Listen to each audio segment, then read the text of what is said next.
क्या आपने कभी गौर किया है कि कभी कभी तो हम बैठे बैठे ही थक जाते हैं और कभी कभी हम बहुत ज्यादा काम कर लेते हैं और फिर भी हमें थकान महसूस नहीं होती। आप पूरे दिन घर पर बैठे रह सकते हैं, लेकिन पूरे दिन बैठने के बाद जो ऊब पैदा होती है वो हमारे शरीर को निढाल कर देती है, हमें थका देती है। लेकिन वहीं अगर हम कोई खेल खेलते हैं तो हम उसमें खूब भागा दौड़ी करते हैं, खूब शरीर को थकाने की कोशिश करते हैं, लेकिन खेलने के बाद एक चुस्ती महसूस होती है, जैसे शरीर का रोम रोम खिल उठा हो। अगर आप देखें तो ये बात अपने आप में विरोधाभास है। भाई प्राकृतिक रूप से होना तो ऐसा चाहिए कि आदमी जब खेलता है तो उसका शरीर थकता है, इसीलिए खेलने के बाद उसे थकावट महसूस होनी चाहिए। और जब आदमी खाली बैठता है तो वो अपने शरीर को थका ही नहीं रहा, वो तो आराम कर रहा है, तो फिर उसे थकावट क्यों महसूस होती है खाली बैठने में? अगर आप इसका जवाब जानना चाहते हैं तो इसका जवाब है हमारे मन की ऊब। जहां तक शरीर की बात है, शरीर को थकाने से मन नहीं थकता, और अगर आपका मन थक जाता है तो आपका शरीर साथ नहीं देता। ऐसा ही होता है खाली बैठने में। और मन की इस ऊब को हम तनाव कहते हैं। आज की जो कहानी मैं आपको सुनाने वाला हूं उसमें आपको तनाव के बारे में संपूर्ण जानकारी मिल जाएगी। और अगर आप तनाव को समझ लेते हैं तो आपके जीवन से दुखों का मिटना निश्चित है, क्योंकि दुख तनाव के कारण ही पैदा होते हैं। तो चलिए इस कहानी से हम तनाव को समझते हैं। इससे पहले कि आप इस कहानी में खो जाएं, इस चैनल को सब्सक्राइब जरूर कर लें। तो चलिए कहानी शुरू करते हैं। ये उस समय की बात है जब बुद्ध आम्रवन में अपना समय व्यतीत कर रहे थे। उस समय तक बुद्ध की ख्याति दूर दूर तक फैल चुकी थी। काफी दूर दूर से लोग अपनी चिंताओं और दुखों के बारे में बुद्ध से समाधान खोजने के लिए आते थे। ऐसे ही एक दिन जब बुद्ध आम्रवन में अपने शिष्यों को उपदेश दे रहे थे तो एक अधेड़ उम्र का आदमी अपने 22-23 साल के लड़के को साथ लेकर बुद्ध की तरफ चला आ रहा था। बुद्ध ने एक नजर उन पर डाली और उपदेश में बैठने के लिए कहा। जब उपदेश खत्म हुआ तो बुद्ध ने उस आदमी को अपने पास बुलाया और अपने पास बैठने का इशारा किया। जंगल में हरियाली छाई हुई थी और सुहाना मौसम था। जंगल से भांत भांत के पक्षियों की आवाज वहां पर गूंज रही थी। इसके बाद बुद्ध ने उस आदमी से आने का कारण पूछा। इस पर वो आदमी कहता है कि हे तथागत, मैं 2 दिन की यात्रा करके अपने बेटे को आपसे मिलवाने के लिए लाया हूँ। ये मेरा इकलौता पुत्र है।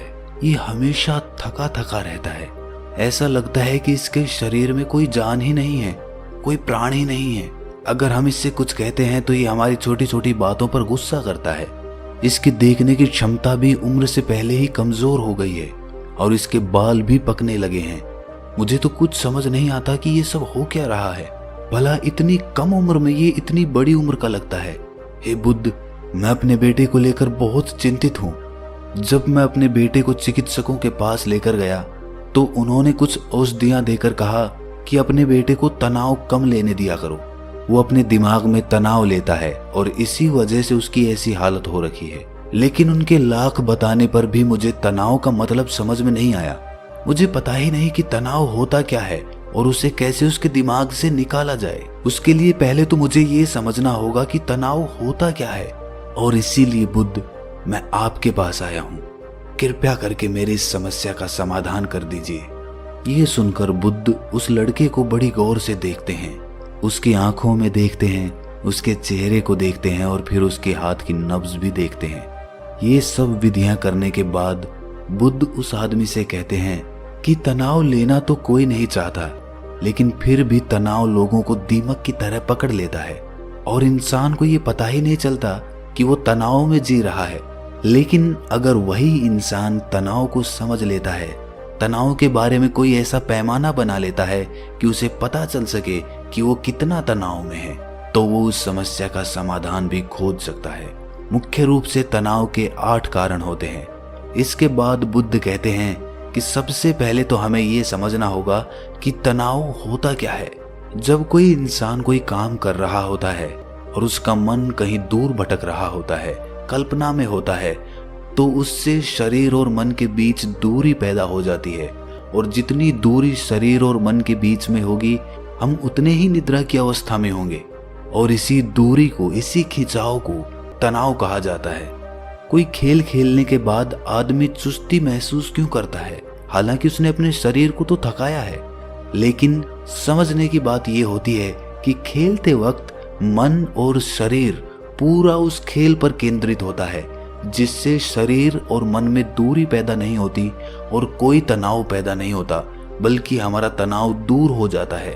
और वहीं जब हम कोई अरुचिपूर्ण कार्य करते हैं जिसमें हमारा मन नहीं लगता, तो हम शारीरिक रूप से वो काम तो करते हैं, लेकिन हमारा मन कहीं दूर कल्पना में भटक रहा होता है।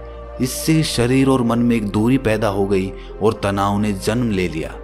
इसीलिए इंसान को एक बार में एक ही काम करना चाहिए और उसी पर अपना तन और मन केंद्रित रखना चाहिए, जिससे आपके भीतर कोई तनाव पैदा ही ना हो। तनाव के कुछ मुख्य कारण भी होते हैं। इसके बाद बुद्ध कहते हैं कि अगर हम इन कारणों को जान लेते हैं तो हमारे अंदर तनाव कभी भी पैदा नहीं होगा।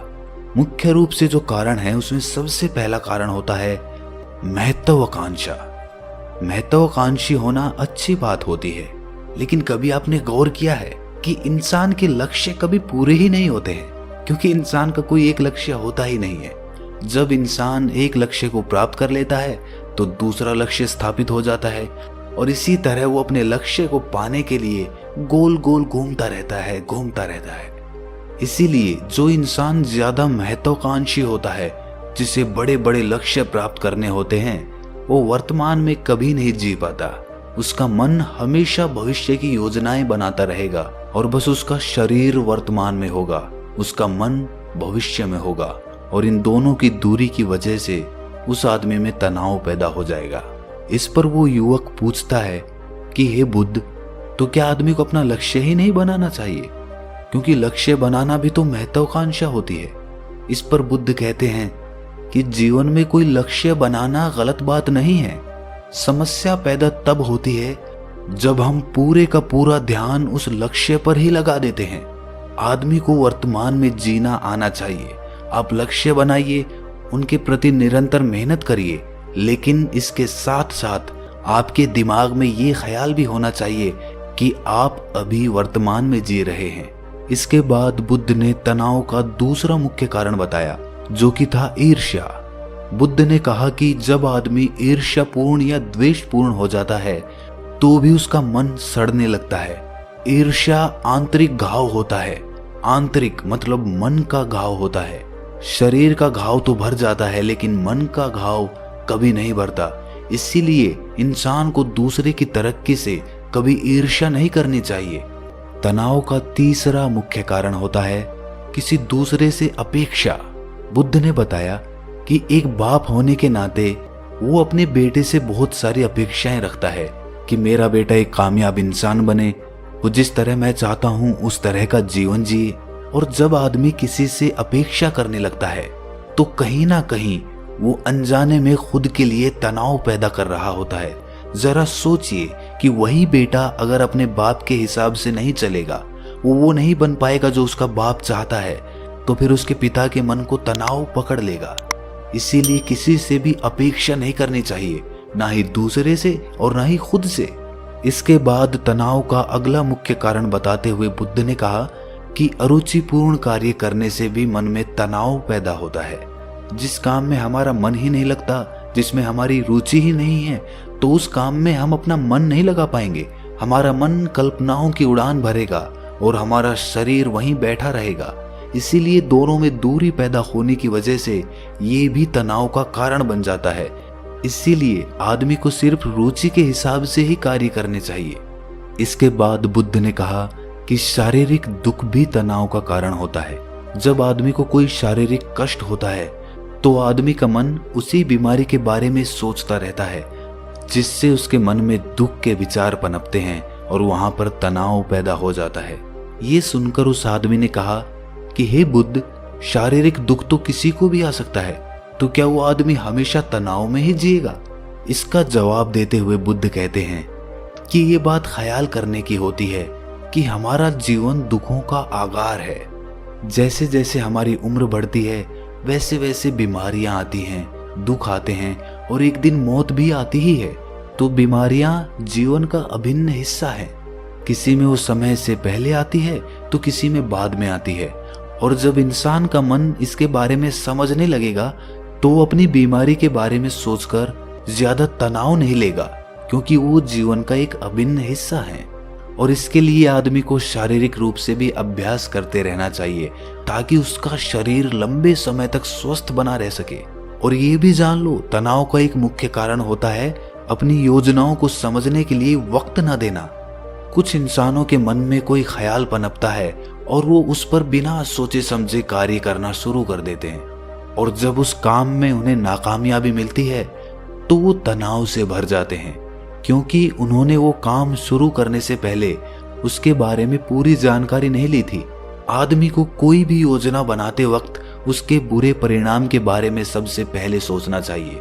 हमें ये सोचना चाहिए कि अगर ये योजना कामयाब नहीं हुई तो फिर मैं क्या करूंगा। और इसीलिए अपनी योजनाओं को समझने के लिए पूर्ण वक्त देना, पूरा वक्त देना, ताकि भविष्य में उस काम के प्रति कोई तनाव पैदा ही ना हो।